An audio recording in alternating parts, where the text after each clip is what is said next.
मालदीव के राष्ट्रपति मोहम्मद मोइज्जू की भारत यात्रा दोनों देशों के बीच संबंधों को दोबारा बेहतर बनाने में अहम रोल निभा सकती है। चीन के करीबी माने जाने वाले मोहम्मद मोइज्जू के चलाए इंडिया आउट कैंपेन के 10 महीने बाद उनकी भारत यात्रा काफी मायने रखती है।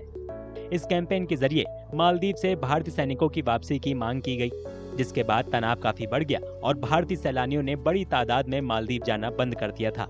मोइज्जू की भारत की पहली द्विपक्षीय यात्रा दोनों देशों के बीच राजनयिक संबंधों को नए सिरे से कायम करने और सहयोग बढ़ाने की कोशिशों का संकेत है। This current state visit, what we are seeing is Moizu is being accompanied with around a delegation of 50 members, and there has been a subsequent change in how Moizu thinks of Maldives' foreign policy, right? So this in itself, especially with all the positive signals that India was giving with continued assistance, replacing Indian military with the civilian experts, offering more and more assistance, continuing with loans, continuing with high impact community development projects. So these were certain positive signals that India continued to send Moises administration despite them having close relations with China. प्रधानमंत्री नरेंद्र मोदी और विदेश मंत्री S Jaishankar के साथ बातचीत के दौरान व्यापार, आर्थिक मदद और क्षेत्रीय सुरक्षा जैसे प्रमुख मुद्दों को प्राथमिकता दी गई। मोइज्जू ने मालदीव की वित्तीय मुश्किलों को लेकर भारत की समझ को माना और भारत के सहयोग पर भरोसा जताया।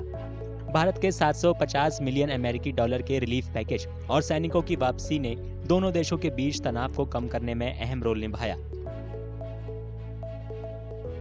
Perhaps in the coming days, when the economy might reach a normal state, we might see Maldives continuing to balance between India and China, perhaps sometimes more favorably towards China, perhaps sometimes more favorably towards India. But I think this is a norm that all South Asian countries follow, and I don't think Moizu is an exemption to it. But I do really doubt if he's ever going to come out and say that we also have an India first policy, because his whole narrative and his whole domestic voter base is built on the fact that he wants to have a Maldives first policy.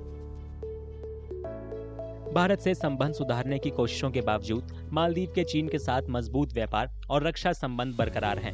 इस वजह से उसके विदेशी संबंधों में नाजुक balance बना हुआ है। हालांकि भारत के बारे में विवादास्पद टिप्पणी करने वाले मालदीव के मंत्रियों का इस्तीफा और मोइज्जू की मौजूदा भारत यात्रा नई उम्मीदें जगाती है। मोइज्जू का प्रधानमंत्री नरेंद्र मोदी को मालदीव आने का न्योता देने जैसे हाई लेवल एक्सचेंज भारत और मालदीव के बीच गहरे सहयोग की संभावना को बताता है।